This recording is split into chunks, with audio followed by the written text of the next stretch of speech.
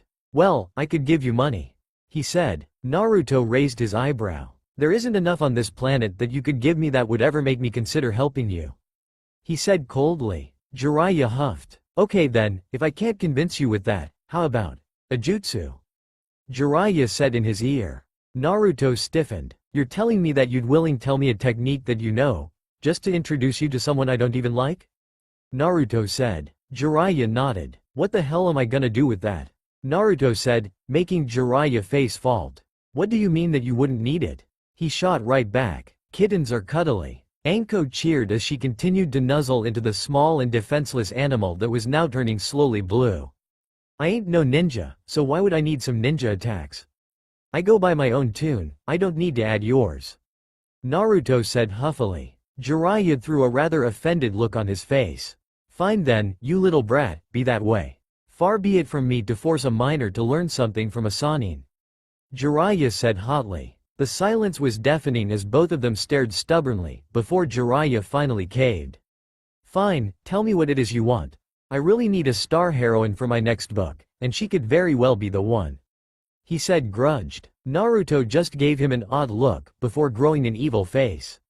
Okay, I introduce you to her, and in return, you have to run down the middle of any road I tell you to for the next week, singing about marmalade and butterscotch. Naruto said. Jiraiya looked at him incredulously.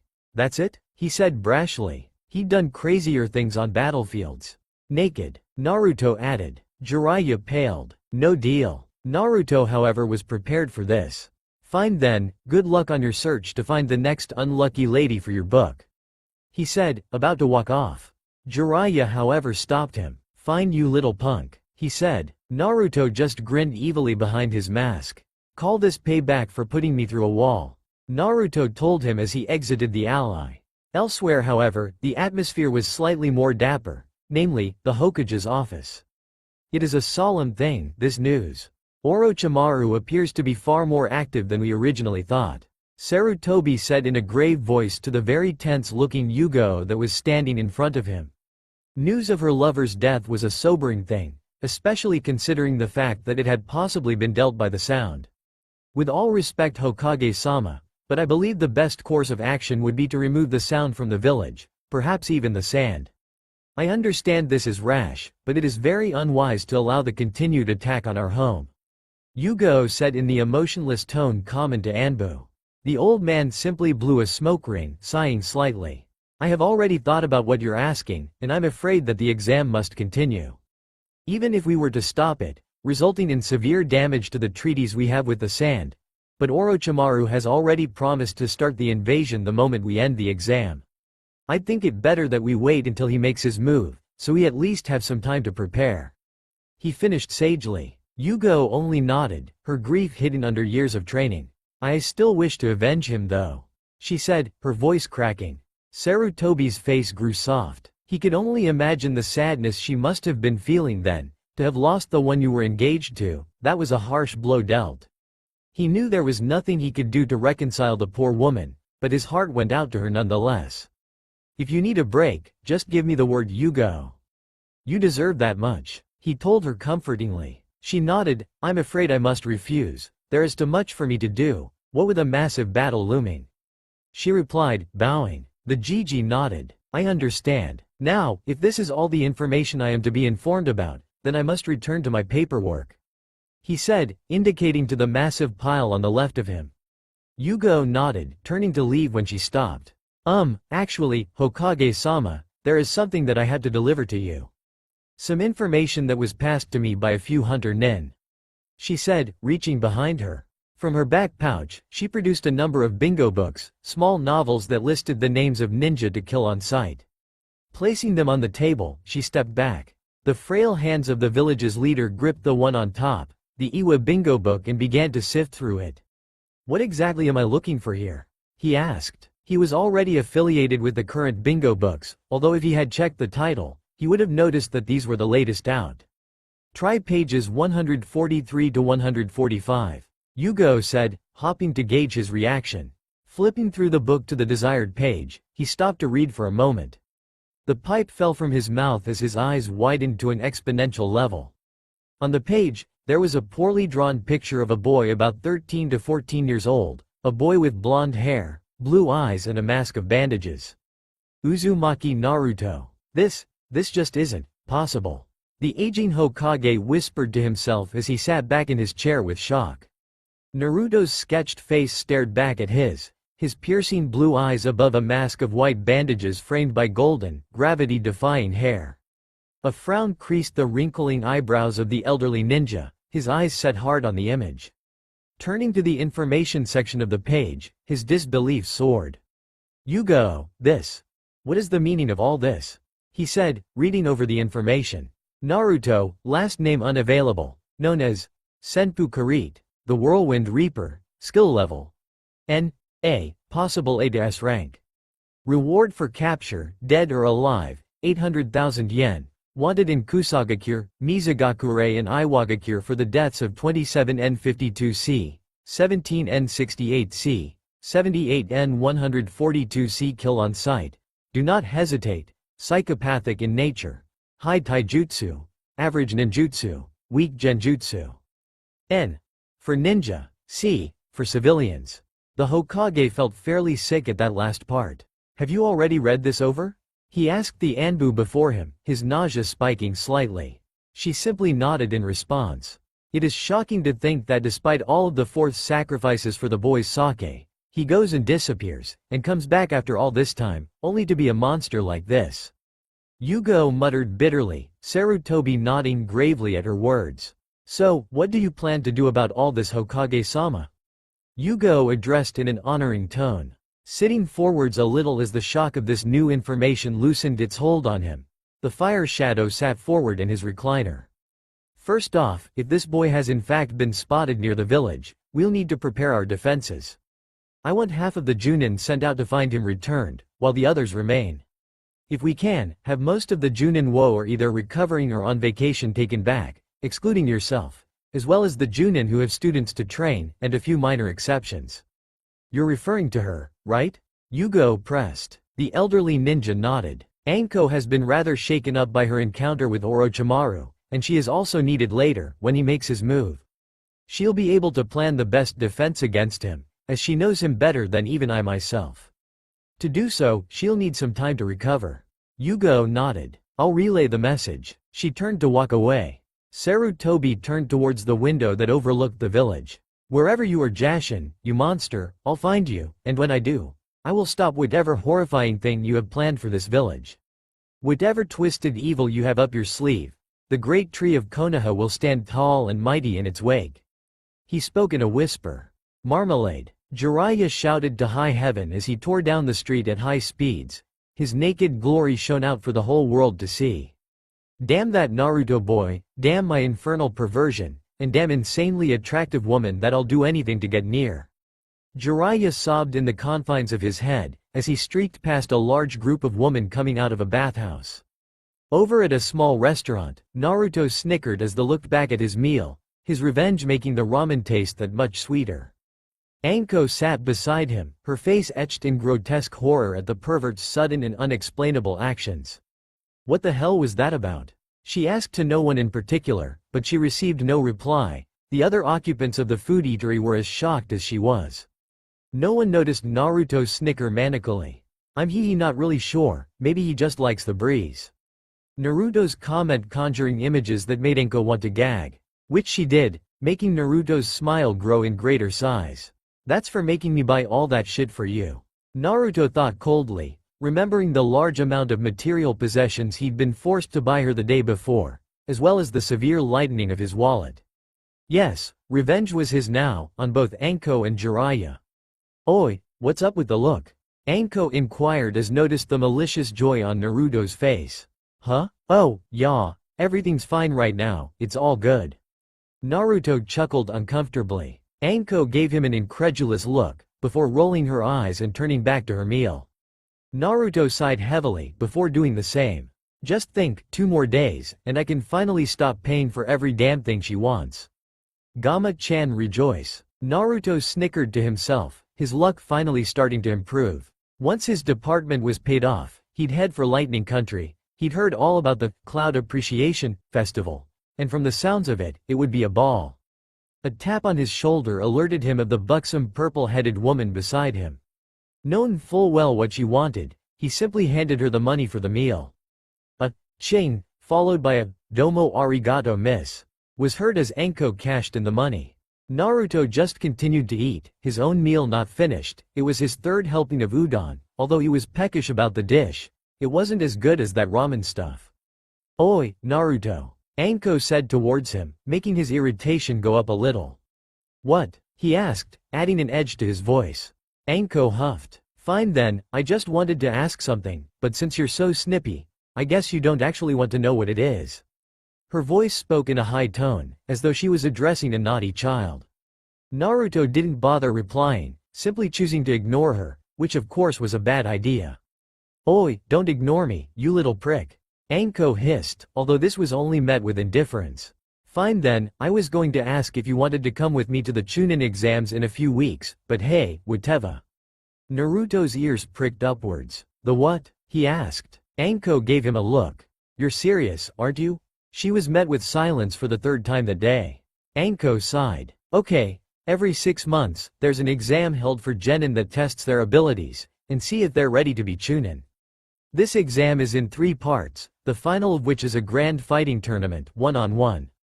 Every time it's our turn to host the exam, as each country takes turns to hold the exam at their respective ninja villages. We hold it at the Great Chunin Exam Stadium, where they battle in front of an audience of hundreds. I was wondering, since you've been loaning me a lot lately, if you wanted to come, as, well, you know, as a thank you." Anko ended, a tiny blush on her face. Naruto raised an eyebrow. "What? You mean like a date or something?" He laughed a little as Anko, who walked around in nothing but a trench coat and wire mesh, grew an insanely large blush and became flustered a little. "And no, nothing like that, it's just a little thank you is all." Naruto contemplated for a brief moment. On the one hand, I'd have to stay in this village and Lightning Country will have to wait, but on the other hand, I can see this exam, which I've never seen before. "What the hell, alright, fine then, I'll go," Naruto said, before standing up. "I gotta go, I need to go secure a room to stay in, if that's the case," he said, before leaving with a wave. Anko remained at the stand, still finishing her udon. "It can't be a date, can it? I mean, sure, he's nice, but he's far too young." "What is he, like 13?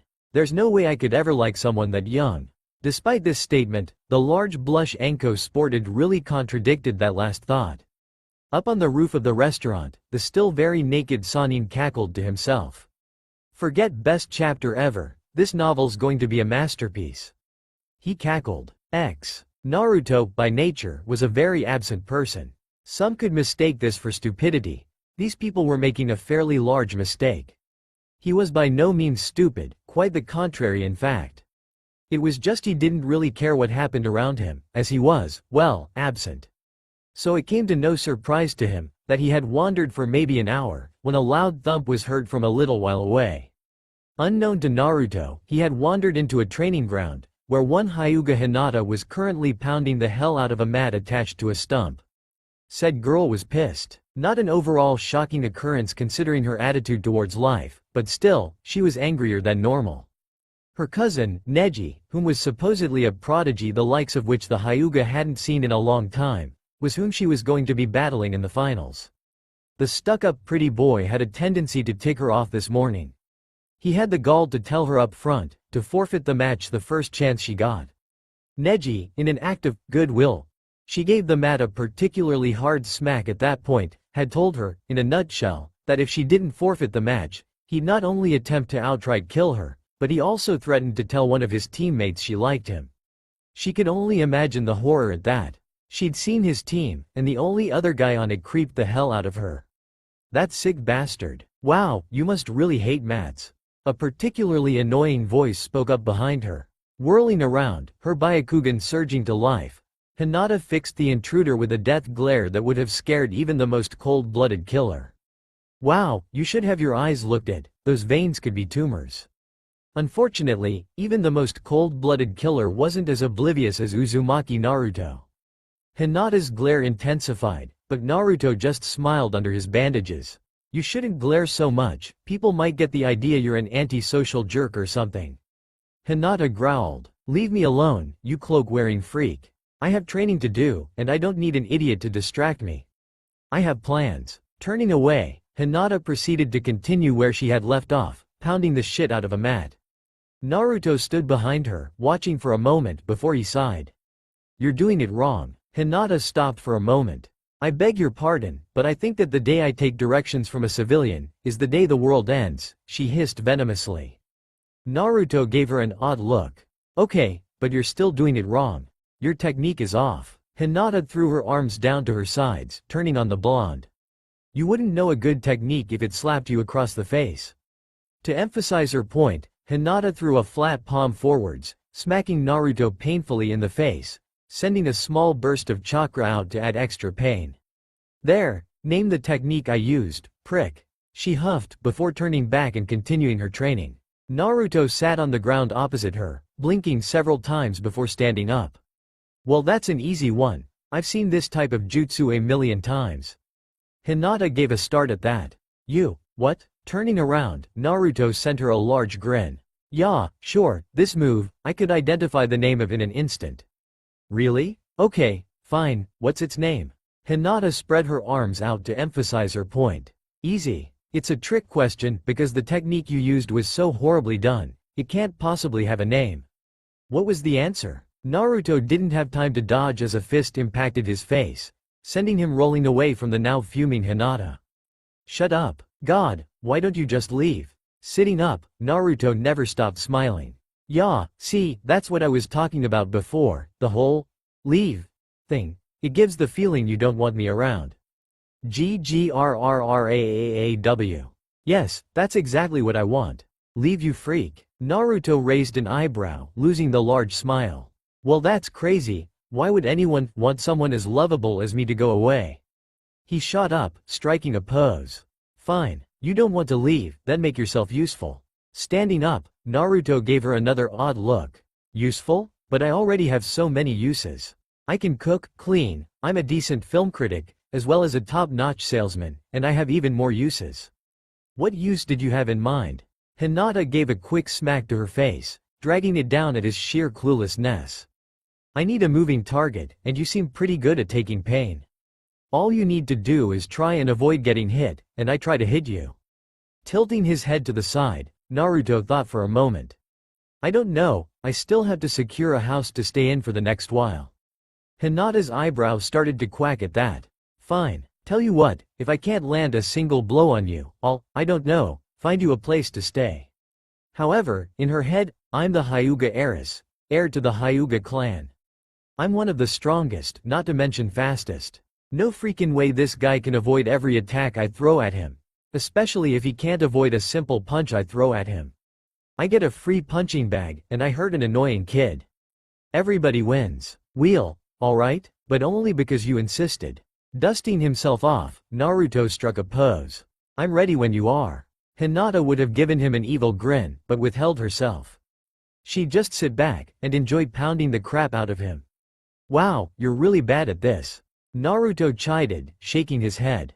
Across from him stood the currently fuming Hinata Hyuga, whose face was flushed with either exhaustion or pure anger. Well, I wouldn't be so bad at this if you'd just stand still.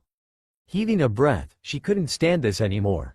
For the last half hour, she'd tried vainly, using every technique at her disposal, to freaking hit him, all of which had failed miserably.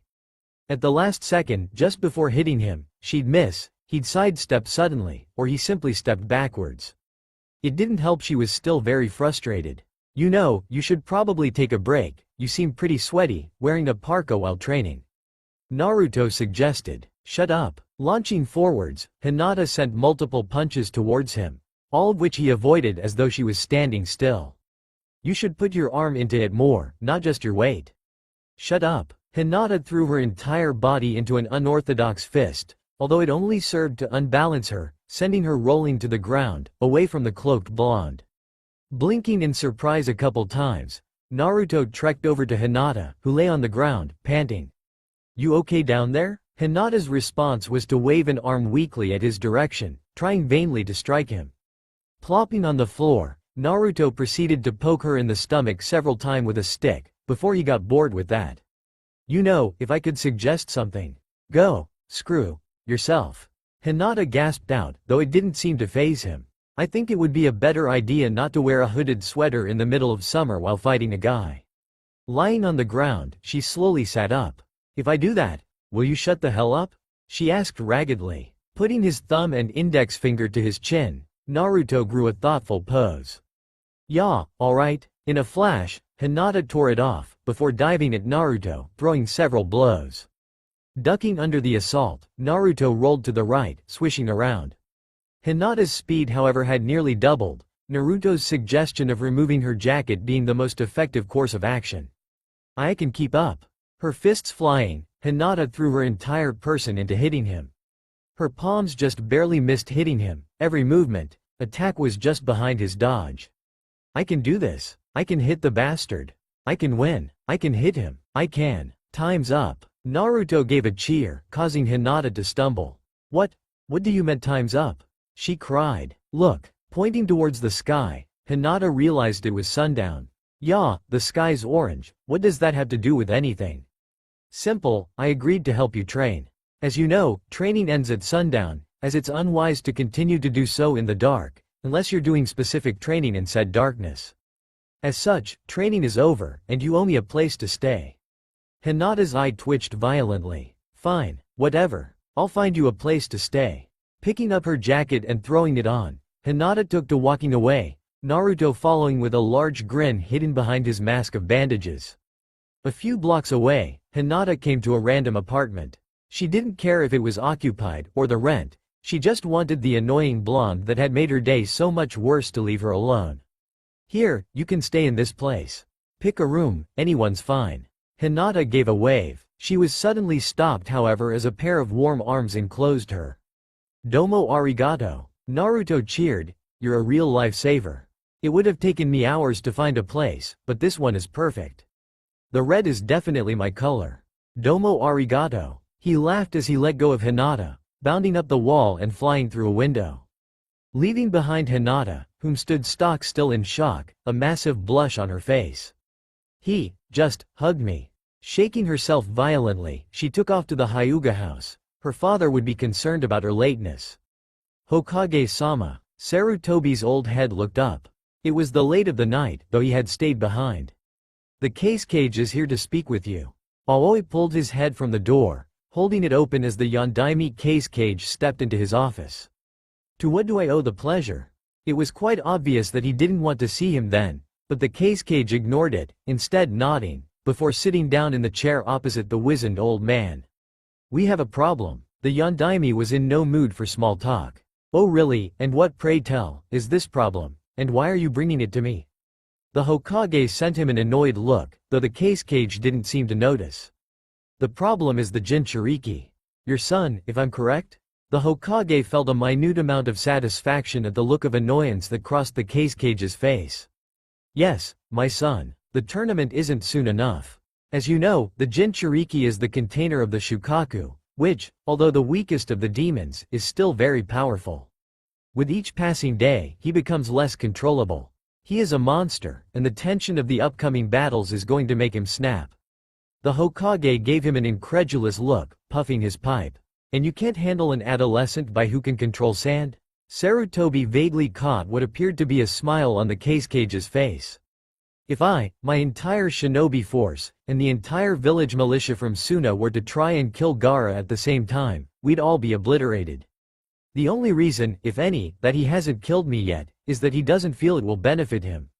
He is a monster. And what do you wish of me then, O Shadow of the Winds? Sarutobi's sarcasm went unnoticed. I wish for you to move the day of the tournament forwards. I understand this is a large favor, but if you take the risk of making Gaara wait, then there might not be a village to hold the tournament in. All I ask is you speed things up. Silence. Fine then, I will inform the Junin and send messages to those who will be attending. Just remember, you owe me something for this, and I will expect penitence. The case cage stood. I wouldn't expect anything less.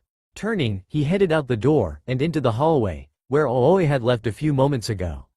Instead of going down to the floor level and moving back to the room he was staying in at the motel down the way, the Yondaime headed down the hall, and up a flight of stairs, to the top floor balcony. It was deserted, the blue moon casting long shadows on the concrete. Heading to the edge, the wind shadow stopped for a moment. "Do you feel it's wise, speeding it up like this?" he asked seemingly no one. From the shadows, materialized a being that could only be described as serpentine. Long black hair, pale white skin, and yellow slitted eyes. The snake Sanin, Orochimaru. "Of course. We're already prepared, why wait a whole month? After all, it was simple enough for you to shorten the time." Orochimaru hissed. "I see. You have seen Gaara's abilities then?" Orochimaru nodded. "He's everything we could have hoped for. With him, his accursed place will burn." The case cage nodded. "It took some of my pride, but the old man shouldn't suspect a thing." Orochimaru nodded again. "This should be interesting. Is this safe?" A small blond boy, his head encompassed in a yellow sea urchin-like haircut asked. A hooded figure across the cliff eyed him, before shaking his head.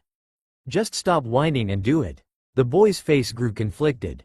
Over a raging river, between two cliffs, was a rope. Swaying in the breeze, it looked particularly treacherous to the boy, whom took a steady foot on it. The rope appeared to hold his weight, only sagging a little. Taking another step, the boy leaned slightly to the side as he tried to keep his balance himself. Slowly, he walked. About halfway there, the wind picked up. With a cry of surprise, the child fell into the ragging river, swept under the current, coughing and hacking. A pain erupted in his back as something sharp connected with back, dragging him at breakneck speeds out of the water, coughing and hacking onto the cliffside. "That was terrible. Do it again," the figure commanded as the boy slowly stood back, and tried again. Naruto cracked his eye open as the sun's rays cast into his eyelids. By now, Naruto had grown rather used to living in Konoha. There wasn't much else for him to see, other than go to the adult district, although Naruto doubted he would. All that was there was women, and frankly Naruto knew what a woman looked like.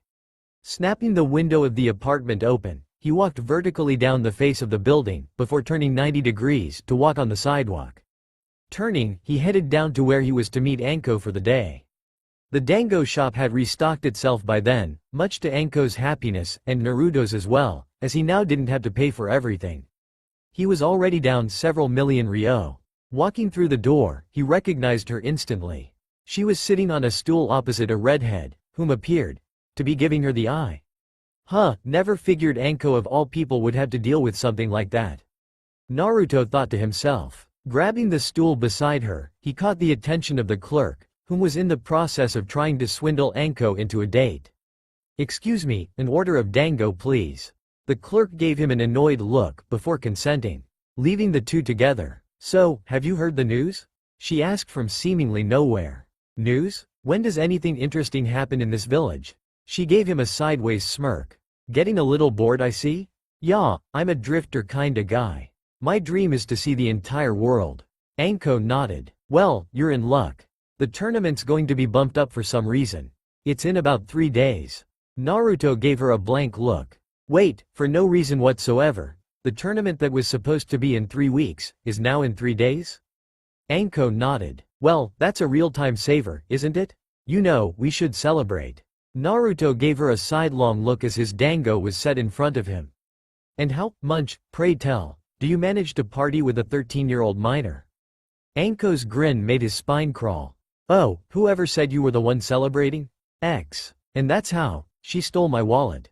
Naruto's head hung low as Jiraiya sipped on his sake. "Yeah." A series of violent scribbling noises was heard, accompanied with Jiraiya's voice muttering things along the lines of, "Oh. That's perfect. Change the ending a little.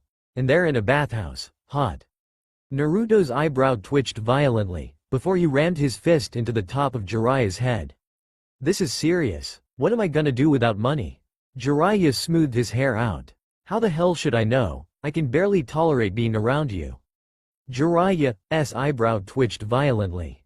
"Actually, it's because you're, for some odd reason, a magnet for beautiful women, and absolutely genius erotic moments."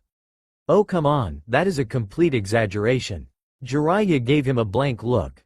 You're surrounded by scandalously clad women fawning over you, feeding you grapes, whilst bowing to your every whim. What part of that isn't erotic? Naruto grew a perplexed look. I am? Swiveling his head around, Naruto looked deeply into the eyes of several. Well, what Jiraiya said. Huh, so I am.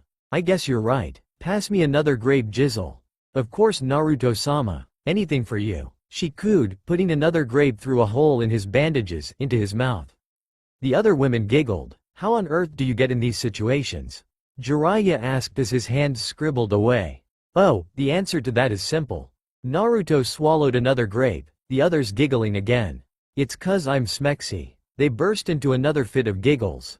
Alright, that's enough. Come on, I have some things I want to discuss with you. Standing up, Jiraiya put his scroll back on. Follow me, I want to talk to you. In private, walking down the way, he turned a corner, leaving Naruto with the large crowd of girls. He really needs to come out of the closet, doesn't he, Naruto-sama? Jizzle asked. Yes, he does, and I'm slowly ebbing him towards it, but sadly he's not taking the truth well. Swallowing the last grape, Naruto stood up and left after Jiraiya. Now what is it you wanted to talk with me about? You dragged me away from free grapes for this, so it better be good. Jiraiya set his scroll down on the ground, spreading a mat out, before sitting. They were in a small clearing in the middle of Konoha Forest, a stream rushing beside them. I want to talk to you about your potential, said Jiraiya seriously. Naruto shook his head. What the hell are you talking, you senile old fart? Jiraiya's serious face dashed Naruto's attempt at a joke, however. I'm serious, you have a lot of potential, and I'm not about to let something like that pass up. In the bathhouse, I didn't realize it at first, but you shouldn't have been able to stand up to me, even for a moment. I'm a 60-year-old ninja sage, I can take on a cage if I wanted to. Naruto's eyes narrowed. I'm not a ninja, I will never be a ninja, nor do I ever want to be one. If you don't get that, then you're a lot dumber than I thought you were. I said I'm serious. I haven't seen as much potential in you then with the Yondaime Hokage. Naruto faltered. What the hell are you going on about? I was the one who taught the fourth everything he knew. I taught him his ninjutsu, his genjutsu, even his taijutsu. And I can tell you right now, you have even more potential for strength than even he did. But your completely pointless stubbornness is stopping you from doing so. What reason do you have to not do so? Naruto's entire aura flashed from generally angry and confused, to a black hatred that took back Jiraiya. My reasons are my own. I don't need any more strength than I have. I don't need to be any better at hurting people. Jiraiya regained himself. Strength isn't measured by those you hurt, it's measured by those you protect. Once you understand that, then you can understand why I'm so adamant about this. Why else would I have dragged myself away from a pack of beautiful women, if I wasn't positively sure of something? Shut up. I'm going to tell you one more time, I will never, ever be a ninja. Quit trying to force me, or else.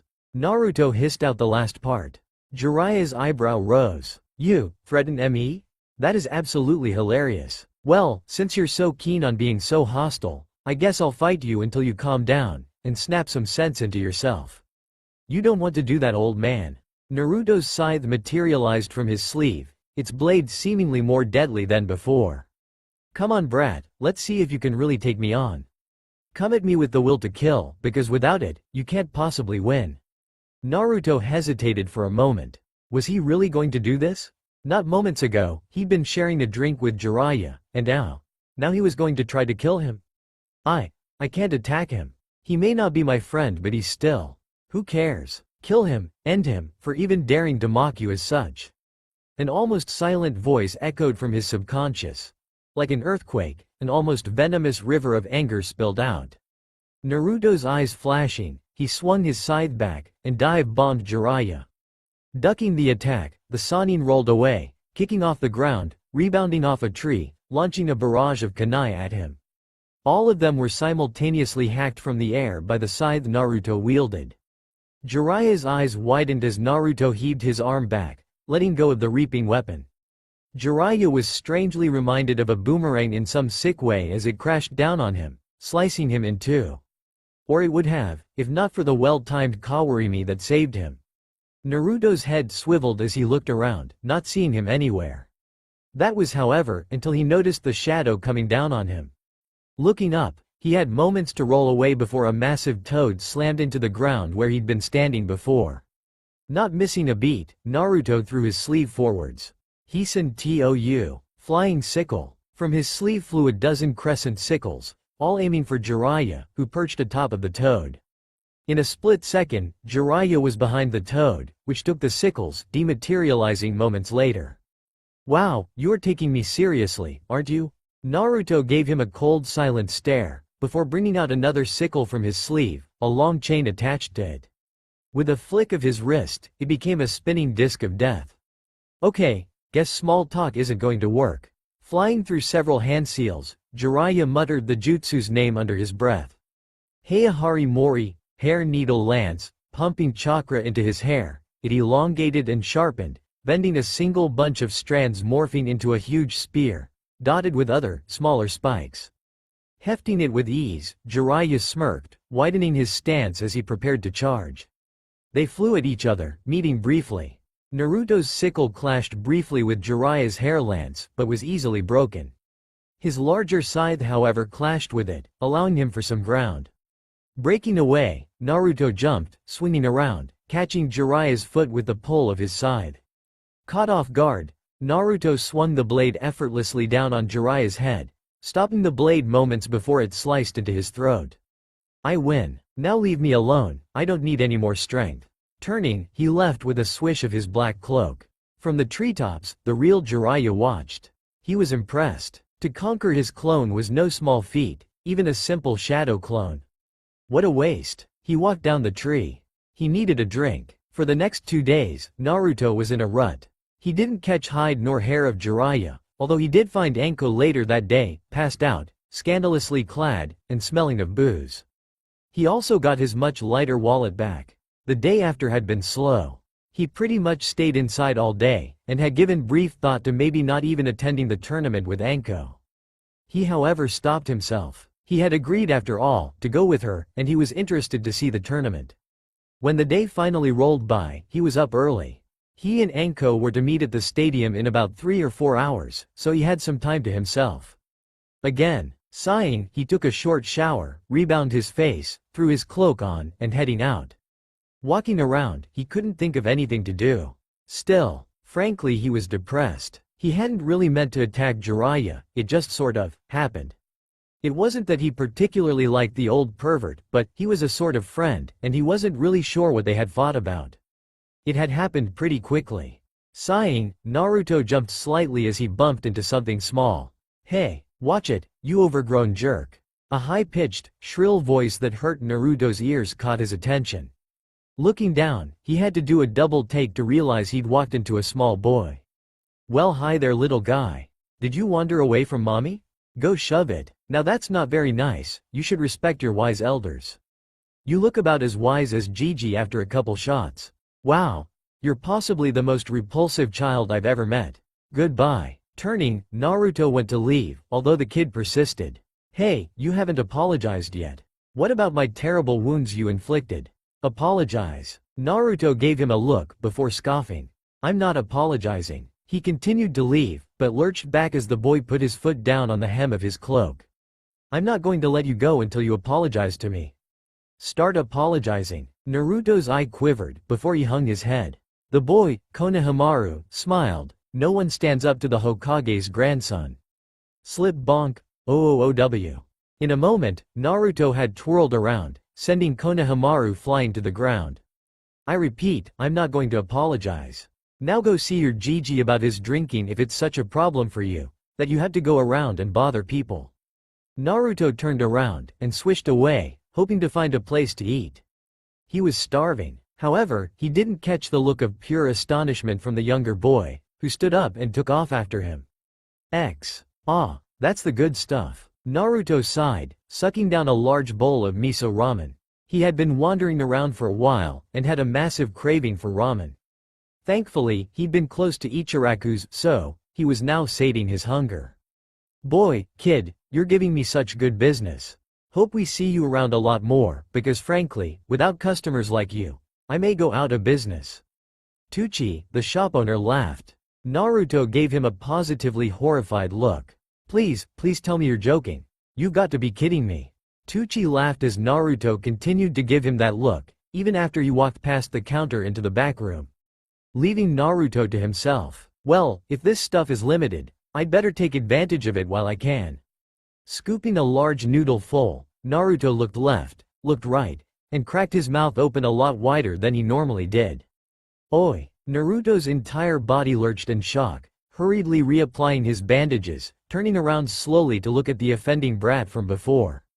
Wow, patched things up that quickly with your alcoholic grandfather? That's some impressive counseling. The boy gave him a look before walking up and taking a seat beside him. I don't get it. Naruto stopped trying to slurp his ramen through his bandages, turning to look at him.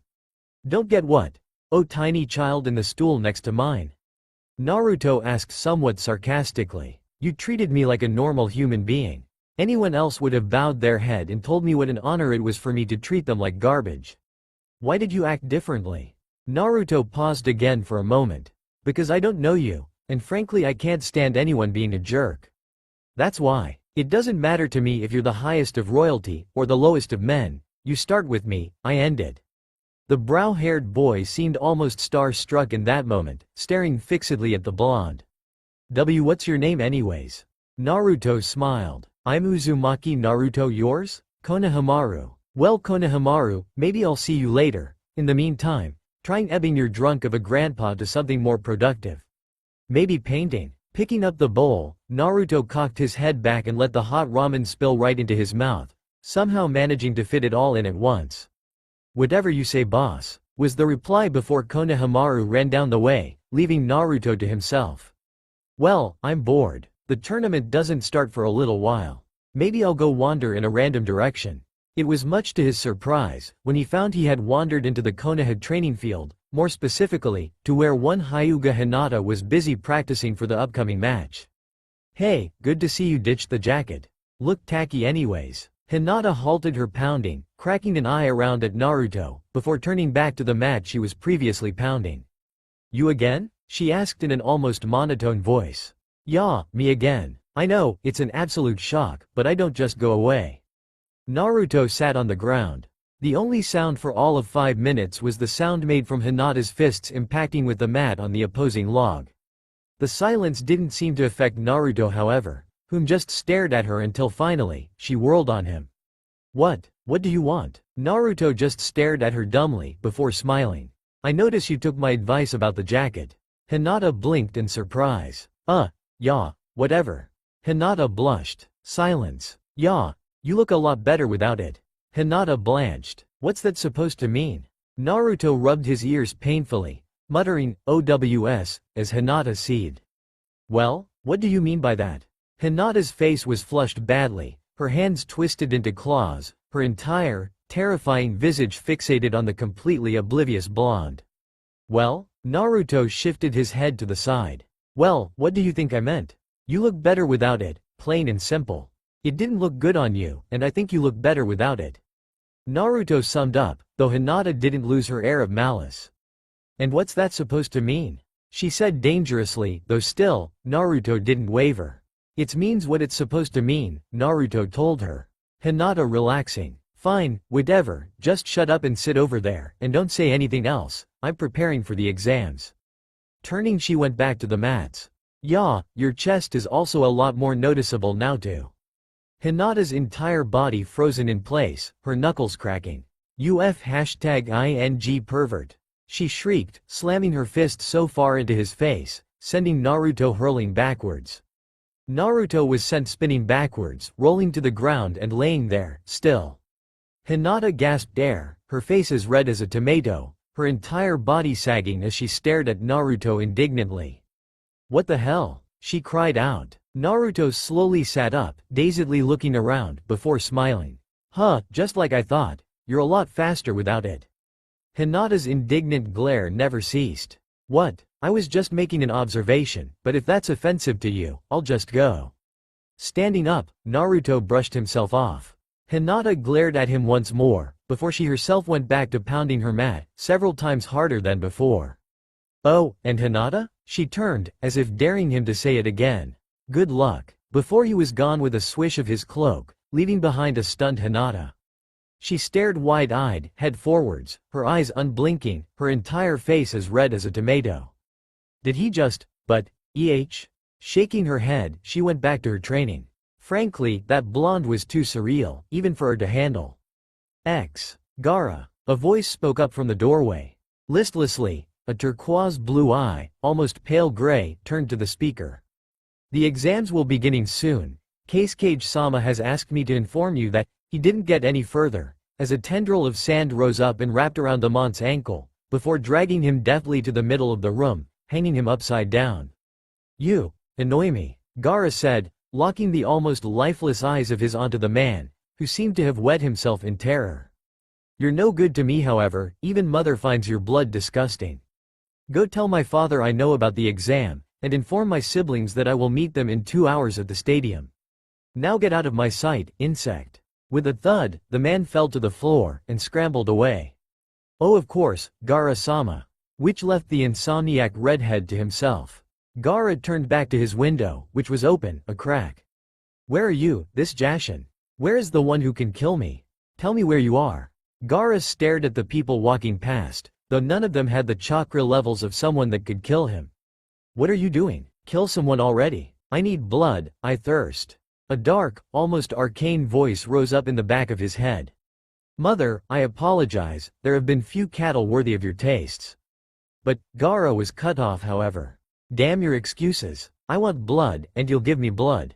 This Jashin probably doesn't even exist, there isn't anyone, save a tail beast, that's as strong as I am.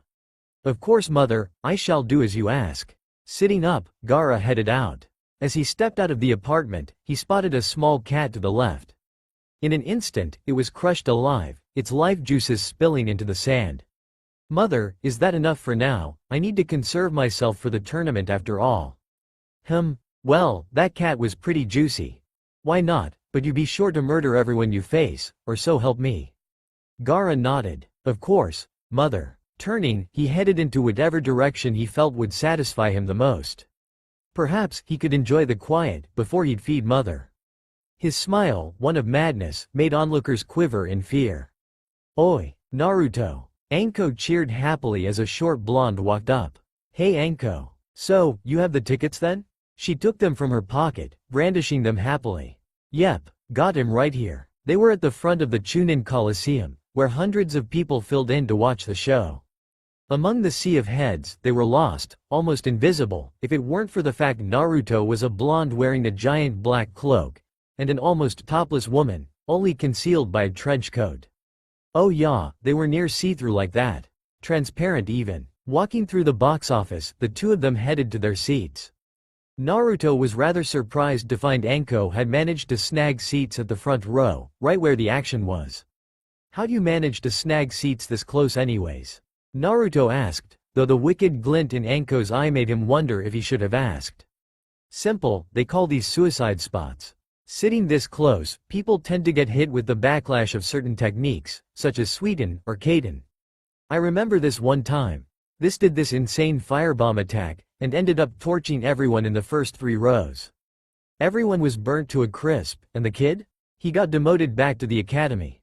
Can you believe that? Anko laughed, though Naruto just raised an eyebrow. Not like getting burned alive is a problem, he thought. Down below, the referee walked up, dressed like the usual Chunin. Would the contestants please move to the center of the stadium? He bellowed out. Ninja filed down, or simply hopped to the ground, some Naruto actually recognized. Sasuke, Sakura and Hinata were some, and he briefly entertained the idea to call their names loudly until he got a response. But decided not to, for whatever reason.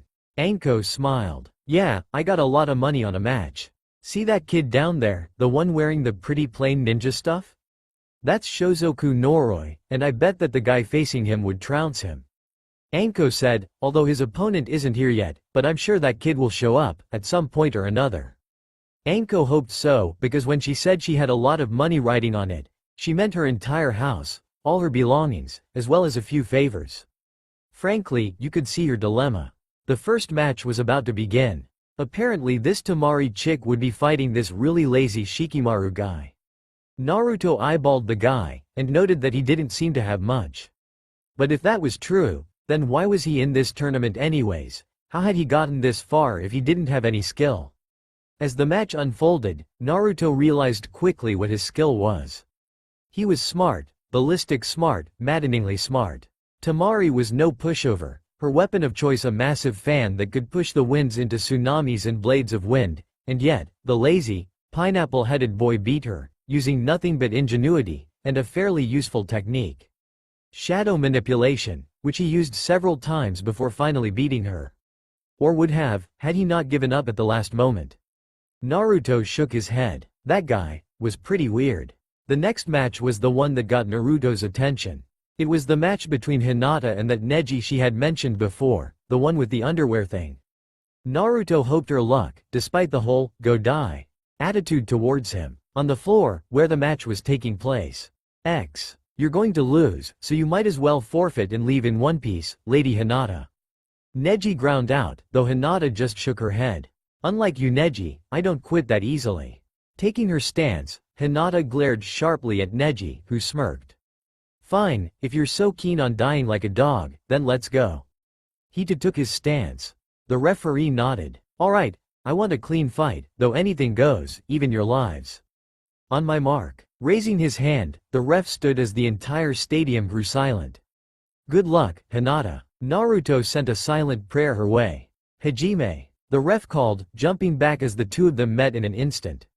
Hinata wasted no time, sending her palms forwards in a double attack, though Neji keeled backwards, a la Matrix style, avoiding the blow.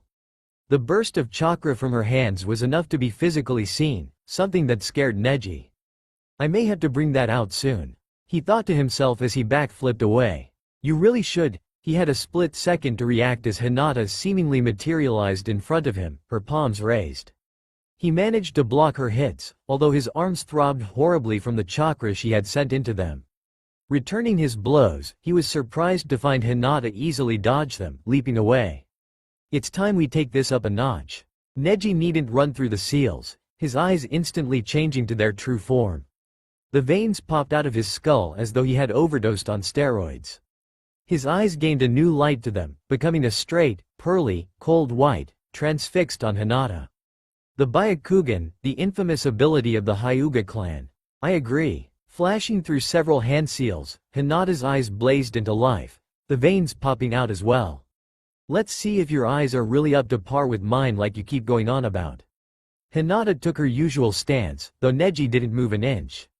I know my eyes are up to par with yours, or do you recall the fact that I can actually beat my younger siblings? Hinata's face grew livid, an effect that was enhanced by her newly transformed eyes. Shut up. She whirled around, jumping high to attack her unmoving opponent. It happened in an instant. Hinata's stomach lurched painfully as she immediately recognized what Neji was doing.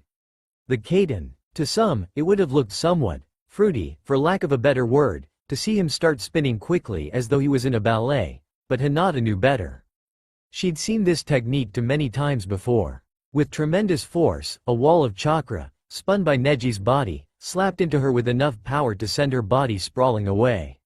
Neji stopped his spinning, the shield that had completely encompassed him moments ago dissipating to nothingness. That, Hinata, is the difference between you and me. I'm a genius while you're just the spoiled, weak brat of the main branch.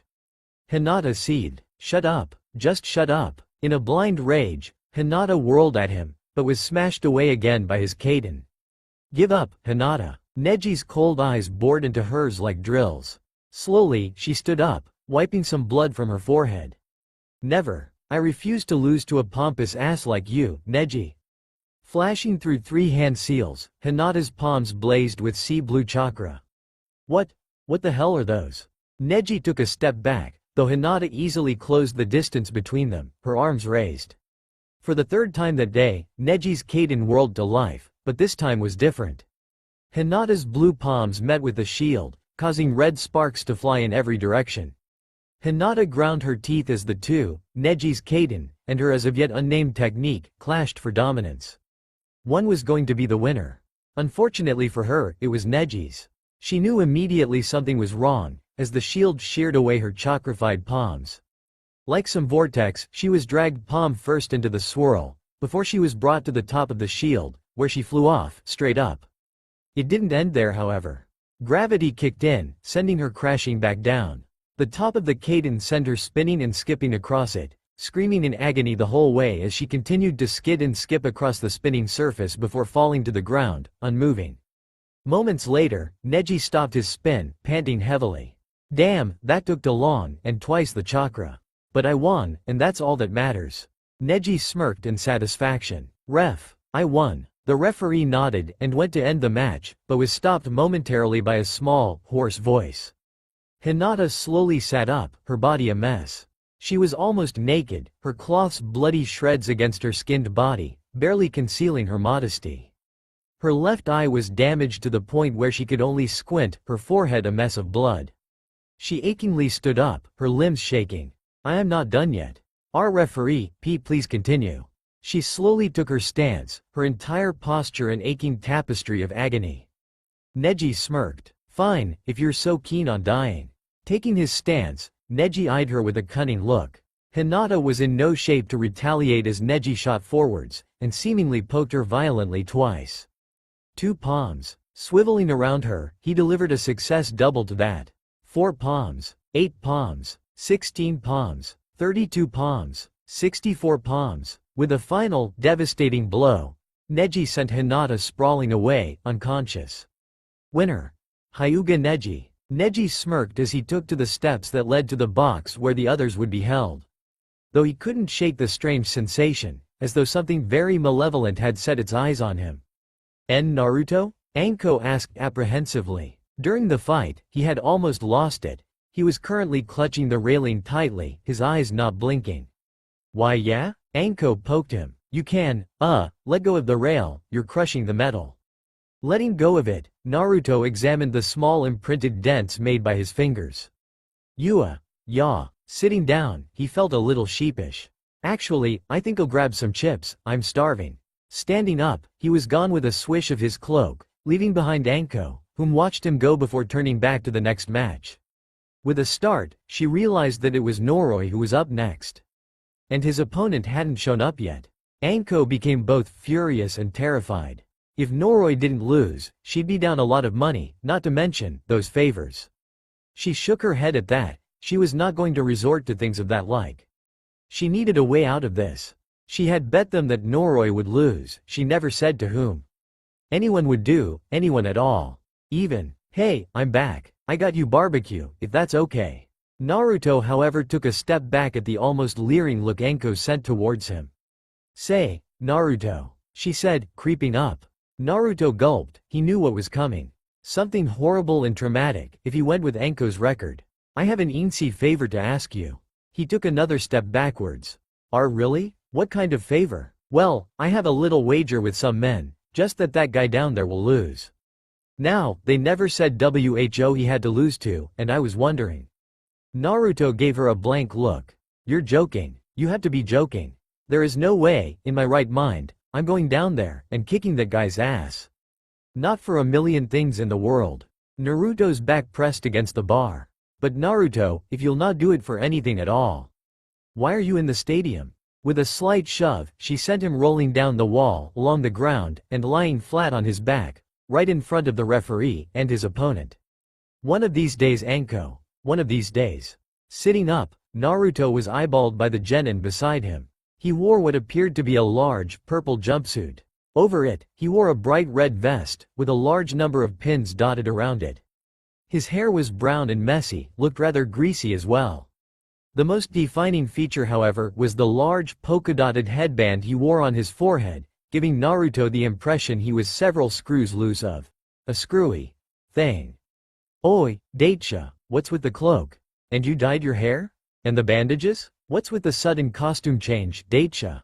Naruto assumed that was the name of the guy he was supposed to be.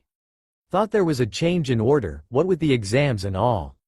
Naruto replied sheepishly. Oh yeah, what's with your voice? You don't look like Daisha to me. Naruto had to think, fast. Puberty? That seemed to satisfy Noroi, who nodded. Ain't no change of clothing going to save you from me. I'll beat you, just like all those times before. Noroi took his stance. Yeah, whatever. Naruto didn't move. In the balcony, the Sandane, who previously had been listlessly watching the matches, sat straight up as he immediately recognized the profile of the blonde below. Damn it, he's here, of all places. I have to stop the match. But, if I do, there'll be an uproar, and everything will be blown out of proportions. I'll wait for the match to end, then we'll capture Naruto. Signaling a Junin over, Sarutobi whispered his orders in his ear. The cage wrinkled his eyes as he tried vainly to listen in on the conversation. Something the matter, Sarutobi? The elder just ignored him. Below, the ref stood back. On my mark, get set, Hajime. He leapt away. Noroi didn't hesitate. Oi, Daisha. I spent all this time perfecting my perfect skill. They say it's forbidden, and that only the most promising of ninja can master it. Placing his hands into a single seal, Noroi shouted the name of his technique. Kage Bunshin no Jutsu. In an instant, Naruto was completely surrounded by solid, perfect copies of Noroi, each one giving him an almost showboating look. There was a bustle from the stands as people examined with scrutiny the perfect clones. Yep, that's right, I had to get special permission from the Hokage himself, but I got special training, and learned this wicked skill. With it, I'm a one-man army. The army of Norois cheered. Get ready, because here we come. In the stands, Anko crossed her fingers, praying that Naruto knew how to handle this. A genin learning the shadow clone skill was unprecedented, and increased the likelihood that Naruto was going to lose. Come on Naruto, come on. Banzai. They all cried in unison, all converging on the epicenter, Naruto. It was like a flash of light, a single hair of movement, before every clone burst into smoke. The real Noroi, who had stayed back, visibly shook as the smoke from his clones being destroyed billowed about the battlefield. All at once, a small wind picked up, pushing the smoke away. One-man army, huh? Naruto hefted his scythe over his shoulder, his cloak billowing with the smoke. Its massive blade shone faint silver against the sun, giving the impression of one thing. Death. It's going to take a lot more than an army to stop me.